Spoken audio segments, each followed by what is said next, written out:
Assalamualaikum warahmatullahi ta'ala wabarakatuh. A'udzu billahi minasyaitonir rajim. Bismillahirrahmanirrahim. Alhamdulillahil qadir. Qul innallaha yudhillu man yasha' wa yahdi ilaihi man anab. Alladzina amanu wa tatma'innu qulubuhum bi dzikrillah. Ala bidzikrillah tatma'innul qulub. Asyhadu an la ilaha illallah wahdahu la syarika lah wa asyhadu anna Muhammadan abduhu wa rasuluh. Allahumma shalli ala sayyidina Muhammadin nuril anwar wa ala alihi al-athhar wa ashabihi al-akhyar wa sallim tasliman katsira. Allahumma nawwir qulubana بنور هدايتك كما نورت الأرض بنور شمسك أبدا أبدا برحمتك يا أرحم الراحمين. Tuan-tuan dan perempuan yang dirahmati Allah sekalian, InsyaAllah kuliah kita pada malam ini saya ingin menjelaskan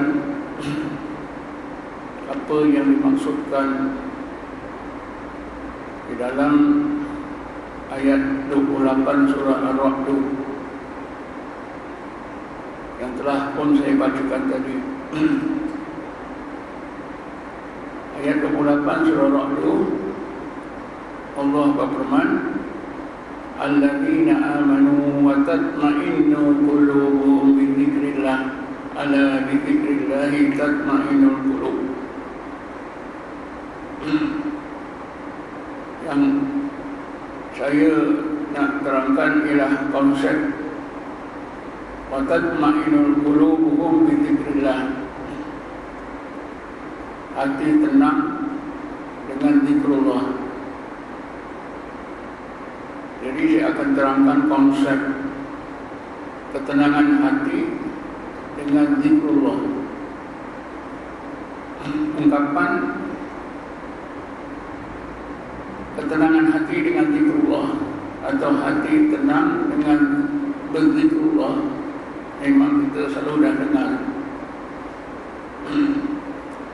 Bila kita berzikir, kita mengharapkan hati kita mutmainnah, jadi tenang. Dalam bahasa Melayunya, mutmainnah itu tenang.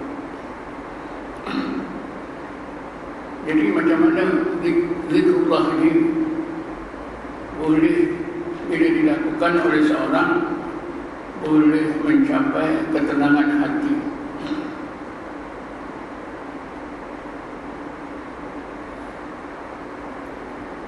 Perkara yang asas yang perlu kita ketahui ialah hati manusia itu dijadikan oleh Allah untuk Allah. Jadi kerana itulah apabila hati seorang mukmin itu ingat Allah, jadi tenang, jadi mutmainnah. Dan ketenangan atau mutmainnah inilah mengandungi makna suka, gembira, bahagia. Hati itu suka, gembira dan bahagia ketika tenang mengingati Allah Subhanahu wa taala. Sebab hati dijadikan oleh Allah untuk Allah.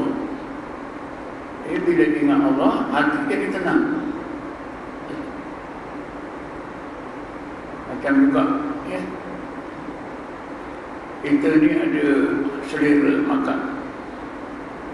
Selera makan kita ini suka makan yang sedap-sedap, tak suka makan yang tak sedap.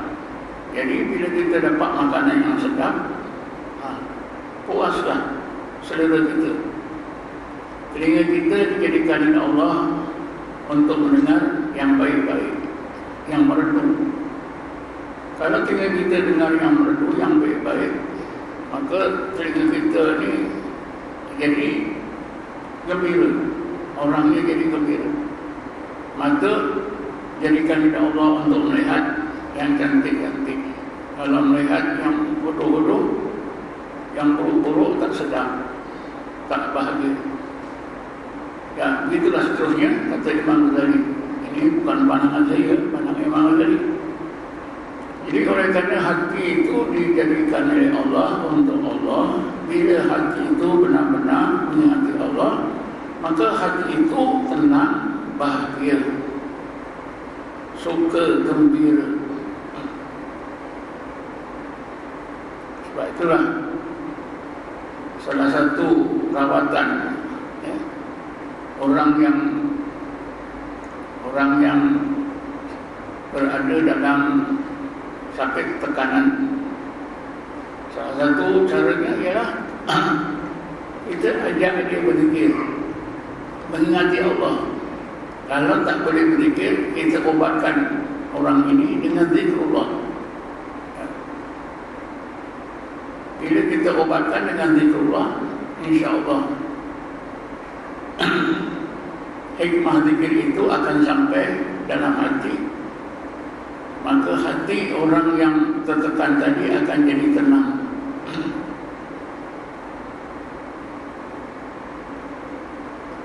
Baru-baru ini tuan-tuan, saya didatangi, pusat rawatan saya didatangi oleh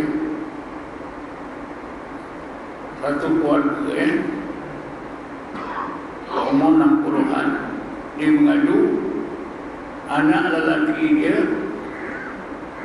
mengurung diri sejak umur 26 sampai umur 31, lebih kurang 4 tahun setengah mengurung. Berbagai usaha sudah dibuat, tapi tak jadi.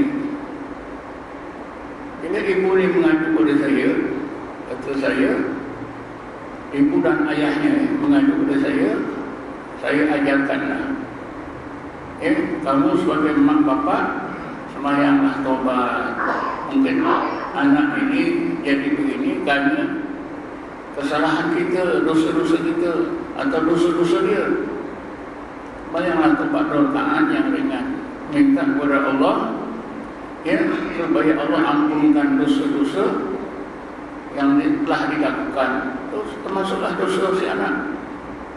Ya Allah, ampunkanlah dosa aku, dosa anak aku ini. Bagaimanapun banyaknya, besarnya dosa-dosa aku, dosa-dosa anak aku. Lepas itu sembahyang hajat, minta Allah sembuhkan. Lepas sembahyang hajat, berzikir, baca Fatihah, berzikir Allah, Allah, Allah, la ilaha illallah. Si ibu tuan-tuan buat sekali saja, terperanjat si ibu. Anak yang berkurung 4 tahun setengah tadi keluar, terekam ibunya, peluk ibunya, menangis minta maaf. 2 hari lepas itu dibawa ke pusat rawatan saya. Saya pun bacakanlah zikir, mandikan. Si anak ini balik terus sembuh. Beberapa minggu lepas itu dia dapat kerja balik. Malam tadi ayah ni jumpa saya ketika saya mengajar Masjid Taqwa di Senawang. Ayahnya kata, alhamdulillah Ustaz, anak saya dah bekerja, dah sembuh betul Ustaz. Pasal apa tuan-tuan? Boleh sembuh kerana hati si anak ni disembuhkan oleh Allah, ditenangkan oleh Allah dengan zikrullah. Dan kes-kes macam ni banyak, bukan cerita ni saja. Tuan-tuan dapat puaskan, cerita ni sengaja saya sebut dia pakai seringan saja. Kerana kadang-kadang saya bercakap ni ada yang mengantuk. Jadi bila saya cerita macam ni, mungkin jadi faktor yang boleh mengambil perhatian tuan-tuan. Bukan apa Jadi sebagaimana yang saya sebutkan tadi, macam mana bila zikir itu kita berzikrullah tu hati boleh tenang.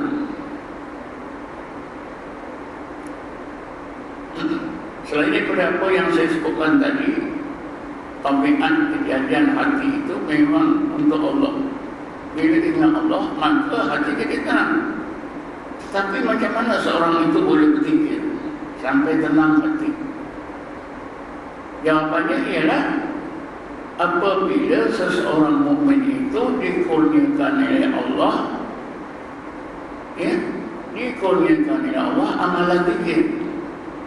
Kita sangka bila kita berzikir kita mahu berzikir, tapi hakikatnya Allah yang mengurniakan kita amalan zikir. Ini bukan pandangan saya, ulama tasawuf yang terkenal, Ibnu Athaillah. Dia kata, ja'alaka zakiran lahu fadlan minhu laula fadluhu lam takun ahlan li dzikrihi. Allah jadikan anda orang yang mengingati Allah semata-mata kurniaan daripada Allah. Tanpa kurnia Allah, anda tak boleh berzikir. Selama ni kita berzikir boleh, kita ada ingat tak? Ya? Kita berzikir wirid ini adalah kurniaan daripada Allah, tak ingat pun. Yang kita ingat, yang kita sedar, ini usaha aku, ini kemahuan aku berzikir. Ya? Tapi hakikatnya Ibnu Athaillah Skandari dalam kitab Hikam dia kata, anda berzikir mengingati Allah semata-mata fadlan minhu, kurniaan daripada Allah. Tanpa kurniaan Allah, anda tidak boleh berzikir. Bukan saja zikir, tuan-tuan, apa saja amalan pun kurniaan Allah. Kita datang ke masjid ini, kalau Allah tak kurnia, tak sampai. Yang tak datang ni kenapa? Allah tak kurnia. Kalau dikurniakan hujan lebat, ya, hujan lebat, petir sabung menyampung pun datang, baju basah pun datang. Ini tuan-tuan, ya. Jadi dimulai Allah kurniakan seseorang mukmin itu amalan zikir. Bila seorang mukmin itu berzikir, berarti pada hakikatnya Allah kurniakan orang ini, orang tersebut, orang mukmin tersebut amalan zikir. Ja'alaka dzakirun lahu fadlan minhu. Allah jadikan anda orang yang mengingatinya adalah semata-mata kurniaan daripadanya. Summa ja'alaka dzakiran indahu. Summa ja'alaka dzakiran bihi. Ada 3 peringkat. Kurniaan Allah, kemampuan kita berzikir ini ada 3 peringkat, 3 tahap. Pertama, ja'alaka dzakiran lahu. Yang kedua, ja'alaka summa ja'alaka dzakiran indahu. Akhir sekali, summa ja'alaka dzakiran bihi. Dzakiran lahu, dzakiran indahu, dzakiran bihi. Apa maknanya, tuan-tuan? Dzakiran lahu, ini permulaan. Kita mula-mula suka berzikir, kita rasa aku berzikir ni untuk Allah. La ilaha illallah, la ilaha illallah. Aku berzikir lepas maghrib sebanyak 300 untuk Allah. Ini permulaan, dinamakan dzakiran lahu. Kita rasa kita buat zikir untuk Allah. Ketika itu kita ingat Allah tak? Sebut la ilaha illallah, tapi boleh ingat Allah? Belum mampu ingat Allah.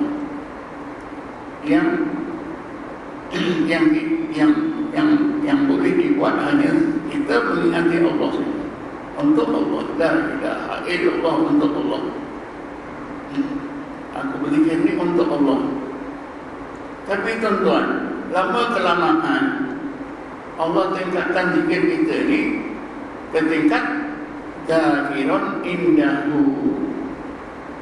La ilaha illallah. Mungkin dah berbulan-bulan, berhari-hari, lalu terasalah wujudnya Allah.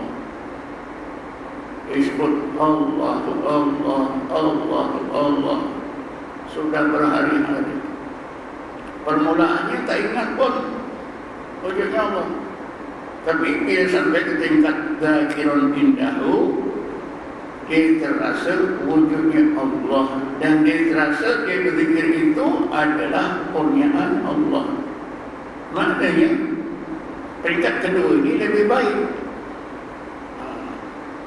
Peringkat akhir dzakirun bihi. Inilah kita dijadikan oleh Allah, kita dijadikan oleh Allah orang yang berzikir dengan Allah. Kita tak rasa lagi kita berzikir, tapi yang kita rasa Allah. Ini salah ke tuan? Tak salah. Di dalam Quran Allah berfirman, Bismillahirrahmanirrahim, Wallahu khalaqakum wa ma ta'malun. Dan Allah jadikan kamu, Allah juga jadikan perbuatan kamu. Allah jadikan kita senang kita faham, tapi Allah jadikan perbuatan kita susah faham. Jadi apabila kita zikir tadi disempurnakan rahmat nikmat dari Allah, ketika yang terakhir kita rasa bukan kita yang berzikir, Allah yang berzikir. Dzakirun bih. Inilah hakikat apa perbuatan kita. Dalam surah apa itu?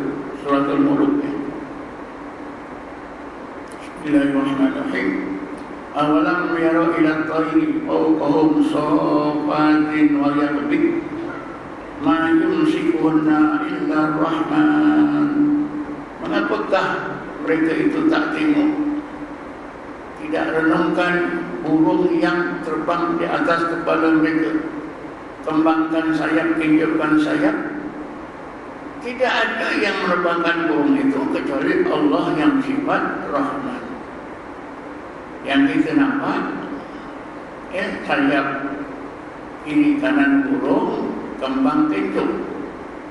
Jadi kita kata burung terbang, tapi hakikatnya Allah sebutkan ma yumsikuhunna illa Rahman. Tak ada yang menerbangkan burung itu di udara kecuali Allah. Satu lagi tuan-tuan, satu lagi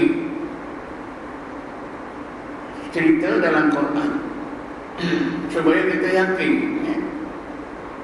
bahawa perbuatan kita ini yang terakhir kita pada hakikatnya Allah.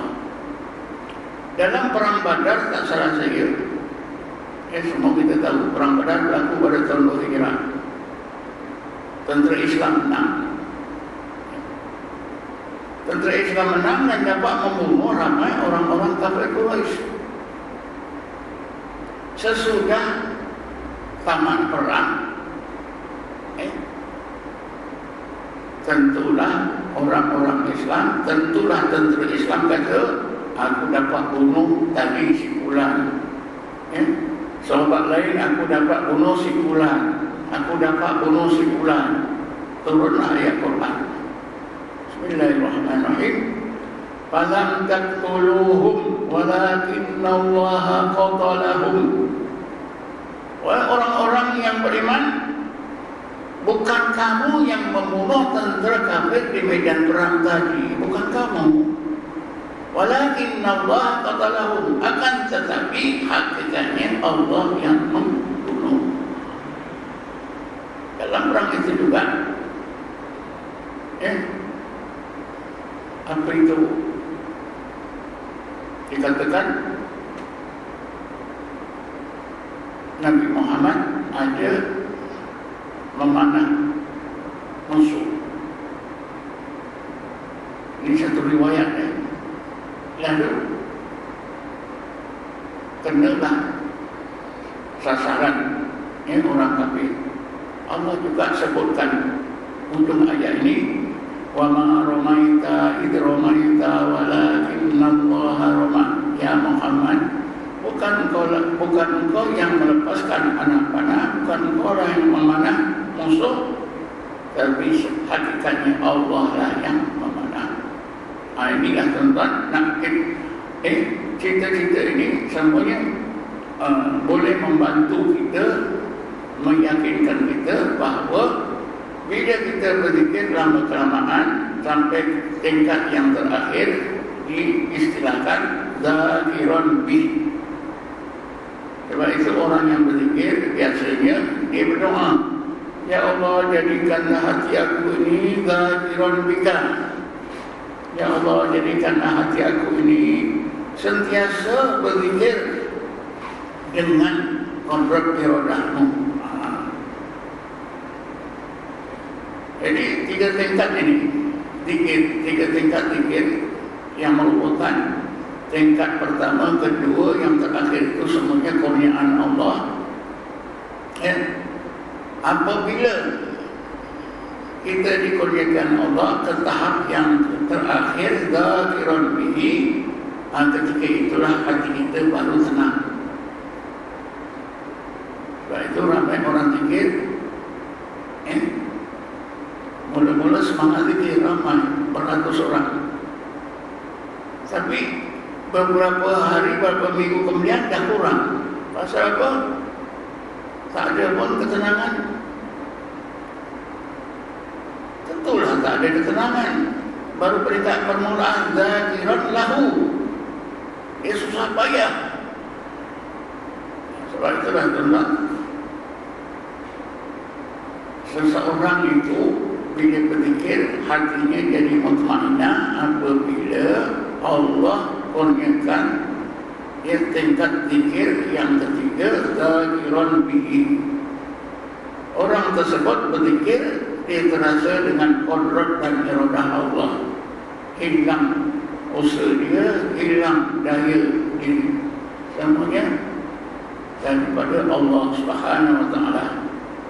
Inilah yang disebut, selalu kita baca lepas sembahyang, la ilaha illallah wahdahu la syarikalah, lahu mulku wa lahul hamdu, yuhyi wa yumiitu, wa huwa ala kulli syai'in qadir, wa huwa ala kulli syai'in qadir. Dialah Allah yang maha berkuasa atas tiap-tiap sesuatu. Kita berzikir itu kuasa dia.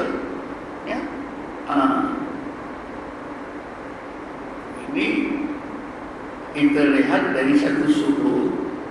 Bila kita berzikir, dikurniakan Allah tingkat yang ketiga, zakiran bihi. Kita terasa berzikir dengan kodrat dan iradah Allah. InsyaAllah ketika itu zikir kita tadi boleh menjadikan hati kita mutmainah. Kalau peringkat awal tak ada lagi. Inilah rasanya kenapa kita nampak pada satu peringkat ramai orang berzikir. Sehari, 2 hari, 3 hari, seminggu, 2 minggu, sebulan, orang yang berzikir tadi mula-mula masih penuh. Akhir-akhir dah sebulan 2 dah kurang, setahun 2 dah tinggal berapa orang. Pasal apa? Pasal tak faham. Sebab itu bila kita nak beramal mesti ada ilmu. Inilah salah satu ilmu berkenaan dengan zikir.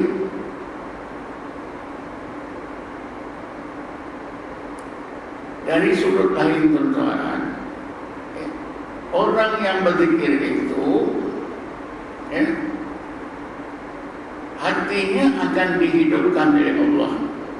Sesudah dihidupkan, dalam ruang hati dilempahkan oleh Allah cahaya. Ayat 122 surah Al-An'am. Bismillahirrahmanirrahim. awaman kana mayyitan fa ahyaynahu wa ja'alna lahu nuran yamshi bihi fin nas kaman masaluhu fil dhulumat laisa bi kharijin minha. Adakah orang yang hatinya mati itu lalu kami hidupkan?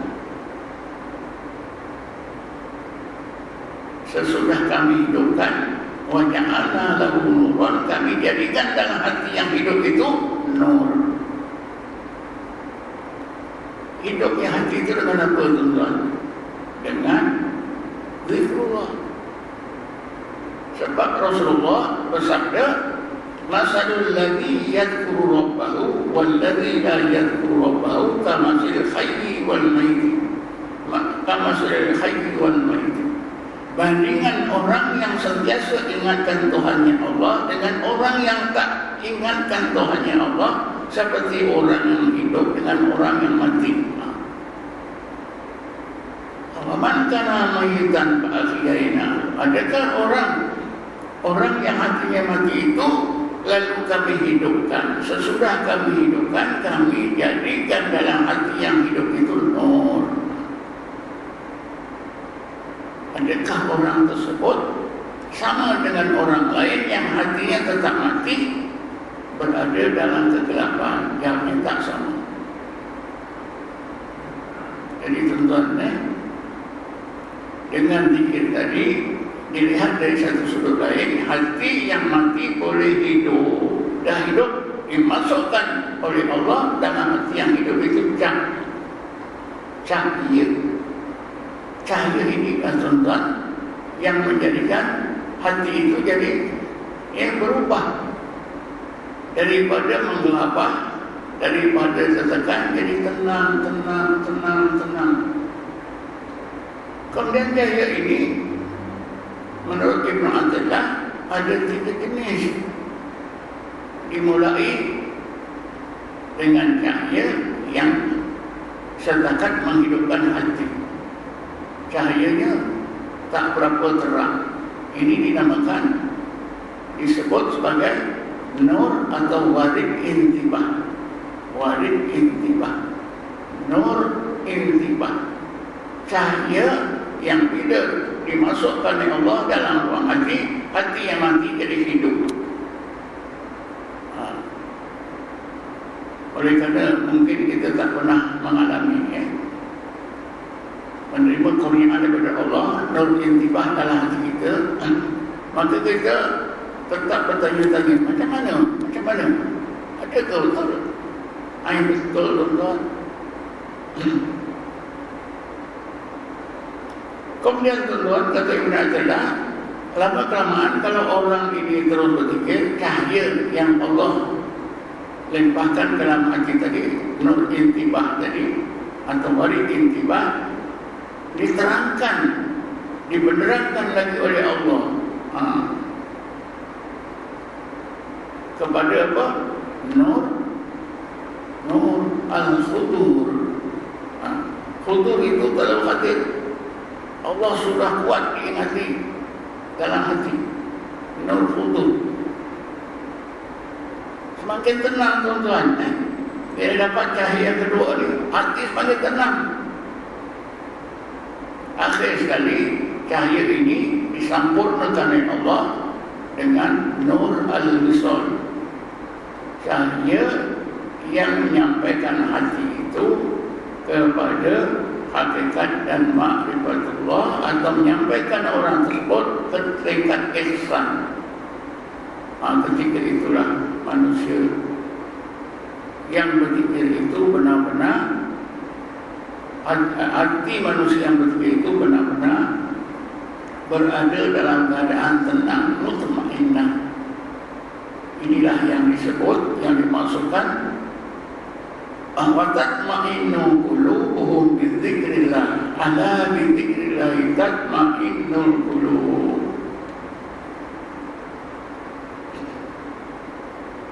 Tuan-tuan dan puan-puan yang dimati Allah sekalian, kita nak dapat kurniaan Allah seperti yang saya sebutkan tadi. Peringkat apa? Zakiran lahu, zakiran indahu, zakiran bihi, nur intibah, nur khudur, nur al-wisal. Nak dapat ini semua daripada Allah, mestilah kita belajar ilmu zikir itu daripada ulama yang ahli zikir.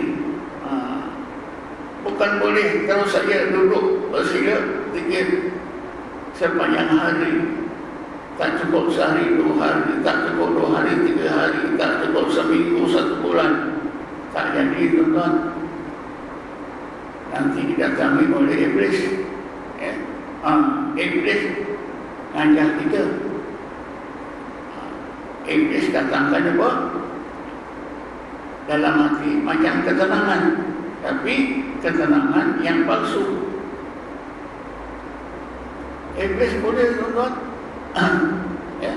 Iblis boleh bagi kehidupan kita sehingga hati kita rasa tenang, tapi ketenangan sebab iblis. Di luar sana, tuan-tuan, manusia-manusia yang beragama selain daripada Islam, yang bukan Islam, mereka juga mengaku hati mereka tenang. Hati mereka tenang. Ajaran-ajaran sesat yang diamalkan oleh setengah orang Islam pun mereka taksub. Karena apa? Antara lain, kami bila ikut ajaran ini tenang hati kami. Sebab itulah, kalau kita mahu ketenangan hati dengan amalan zikrullah, hendaklah kita belajar zikrullah itu daripada ulama yang memang ahli zikir. Sebab para sahabat mereka pandai berzikir pun belajar daripada Rasulullah SAW. Sahabat itu berzikir, belajar dari Rasulullah. Rasulullah yang memimpin mereka. Dalam Quran dicontohkan oleh Allah. Bismillahirrahmanirrahim. Inna fi khalqis samawati wal ardi wa ikhtilafil laili wan nahari laayatin liulil albab alladzina yadhkuruna Allaha qiyaman wa qu'udan wa 'ala junubihim wa yatafakkaruna fi khalqis samawati wal ardi Rabbana ma khalaqta hadza batila subhanaka faqina 'adzabannar. Dua ayat ini, tuan-tuan, ayat 190 dan 191 surah Ali Imran, Allah ceritakan segolongan sahabat Nabi yang diajar oleh Nabi Muhammad SAW amalan zikir dan tafakkur. Akhirnya mereka menjadi orang-orang yang mampu berzikir, hati mereka tenang. Mereka inilah yang digelarkan oleh Allah dalam ayat tadi, ulul albab. Ulul albab. Jadi ulul albab ini segolongan sahabat Nabi yang berzikir, diajar oleh Rasulullah. Mereka berzikir dipimpin oleh Rasulullah. Sekarang Rasulullah dah tak ada, sudah meninggalkan kita lebih 1400 tahun. Jadi bila kita nak berkata, belajarlah pada ulama warasatul anbiya, para ulama yang mewarisi amalan zikir ini daripada Rasulullah sallallahu alaihi wasallam. Jadi sebenarnya, tuan-tuan, usaha kita untuk mendapat hati mutmainah dengan zikrullah itu, banyak tugas kewajiban yang kita mesti selesaikan. Yang pertama sekali apa dia? Ada kemauan nak zikir supaya hati mutmainah. Langkah kedua, cari guru zikir. Tak boleh zikir sendiri-sendiri. Zikir sendiri-sendiri boleh, itu wirid biasa. Karena dalam ilmu tasawuf, zikir itu ada 2 jenis. Zikir hasanat, ini tak pun. Tengok-tengok boleh baca, boleh amal. Yang kedua, zikir darajat. Zikir darajat inilah yang menjadikan hati kita ini mutmainnah. Zikir darajat ini ialah zikir-zikir yang diajarkan oleh ulama tasawuf yang selalunya dikenali dengan at-turuq as-sufiyah, berbagai tarekat yang diajarkan dan diamalkan oleh ulama tasawuf. Seperti apa yang kita dengar di Malaysia ni, tarekat Ahmadiyah, tarekat Naqsabandiyah, tarekat Satariyah, tarekat Qadiriyah, tarekat Syadziliyah, tarekat Rifaiyah, tarekat Ja'fariyah. Ini tarekat-tarekat.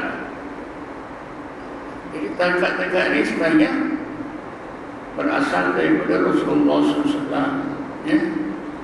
Diterima oleh para sahabat, diturunkan oleh sahabat, diajarkan oleh para sahabat kepada angkatan umat Islam kemudiannya sampailah kepada kita.